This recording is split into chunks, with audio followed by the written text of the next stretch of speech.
Hi viewers, కొంతమంది పిల్లలు ఈ వీడియో కంపల్సరీగా చూడాలి. ముందు అమ్మా నాన్నల కష్టం తెలుసుకోండి. నీ తల్లిని తండ్రిని ఏం చేయి, సన్మానించు. వాళ్ళ కష్టం అర్థం చేసుకో. ఇది వరకు కూడా చెప్పాను, నువ్వు వాళ్ళ కష్టం అర్థం చేసుకోవడం మొదలుపెట్టి వాళ్ళకి వెయిట్ ఇవ్వడం మొదలుపెట్టిన వెంటనే వాళ్ళ మైండ్ అంతా నీ వైపు మారిపోద్ది. ఆ టెక్నిక్ తెలియదు వీళ్ళకి. అడ్డమైన వాళ్ళకి చెప్పుకుంటారు వీళ్ళ బాధలో. అరే ఇంటికి వచ్చి మీ అమ్మా నాన్నకి చెప్పుకోలేవా? వచ్చి కొంచెం అది సంపాదించి ముందు అమ్మా నాన్నలతో ప్రేమగా ఎలా మాట్లాడాలి, వాళ్ళని మనోళ్ళాళ్ళు, మన మంచి కోరుకునే వాళ్ళు, ఎప్పటికీ మనకు అన్యాయం చేయరాళ్ళు, ఎంతైనా నమ్మొచ్చాళ్ళని అలా చెప్పుకోవచ్చి వాళ్ళతో మాట్లాడు. ఎప్పుడైనా అమ్మ నాన్నకి ఐ లవ్ యూ చెప్పావా? ఐ లవ్ యూ అమ్మా, ఐ లవ్ యూ నాన్న ఎప్పుడైనా చెప్పావా? అబ్బే రాదు నోట్లోంచి. అమ్మ నాన్నకి చెప్పు ఐ లవ్ యూలు. ఇంట్లో అన్నం పెట్టే అమ్మనేని పెట్టుబడి పెట్టి నాన్నని లవ్ చేయలేవు నువ్వు. ఎవడో గాలితో తగిలితే దాన్ని చేసేస్తావు love.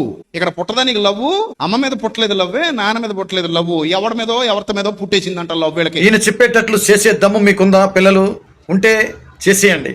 Thank you so much. Me digital by Murthy.